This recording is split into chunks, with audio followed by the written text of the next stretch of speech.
In an attempt to get to the bottom of the statistics debate, I've come to Geneva, Switzerland to look at the World Health Organization's official numbers. And what we found, there are no numbers, only assumptions and estimates.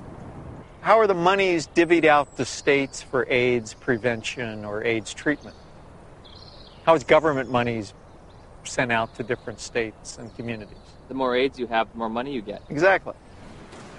The AIDS partners have a vested interest in maximizing and squeezing the data to get the worst possible scenario that they can out of it, because the worse the situation is, the more compelling their fundraising claims are. When UNAIDS was created, about $250 million was spent on AIDS in poor countries. 10 years later, it's $10 billion. That's an unprecedented increase. Still not enough. When that was created, the first thing Peter Piot said was that UNAIDS is an advocacy agency, pure and simple. And this was my first objective when I came into this job, and that was put it on the political agenda. He divested himself of all of the program aspects and the scientific aspects of AIDS. This is not a scientific issue. This is a matter of politics. Except one unit. He kept sort of the numbers unit. We are really doing a major disservice to say it is not as bad as it looks like, because actually it is much worse. 1 month after my interview with Dr. Piot, the Indian government slashed their estimates by nearly 60%. Shortly thereafter, UNAIDS acknowledged they'd been overestimating global HIV statistics for more than a decade.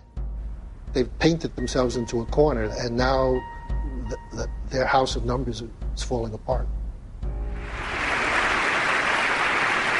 America is leading the fight against disease, and I call on you to double our initial commitment to fighting HIV/AIDS by approving an additional $30 billion over the next 5 years.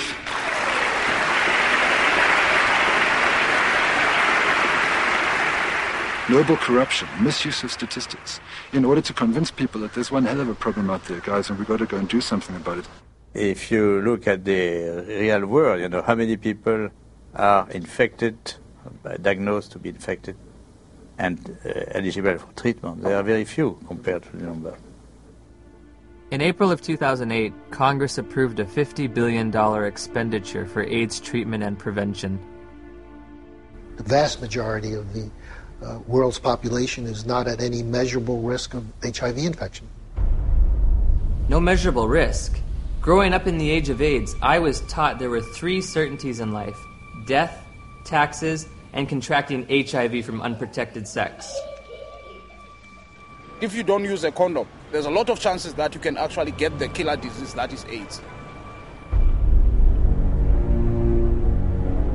I did a study of the heterosexual transmission of HIV in California, and we recruited individuals who were infected with HIV. Then we recruited their sexual partners, and we looked at whether transmission, in fact, had occurred.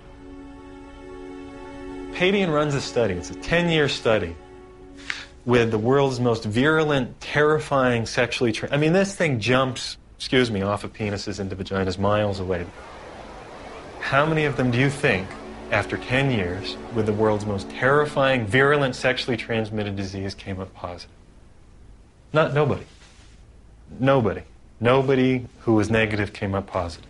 0. I think HIV is more difficult to transmit than probably most other sexually transmitted diseases. I think that's pretty widely known. If I were to have unprotected sex with somebody who is HIV positive, how many acts would I have to engage in before I got the virus? Just one. I think one would be enough. First act? One is enough. Remarkably, HIV is a difficult infection to transmit. This contradicts everything I was ever taught about the sexual transmission of HIV. AIDS is the best example of what's really scary and alarming and dangerous about our culture right now, which is that it's a culture of PR. It's a public relations phenomenon. The truth doesn't matter. What matters is the image. If we were talking about reality, the reality is that AIDS is over.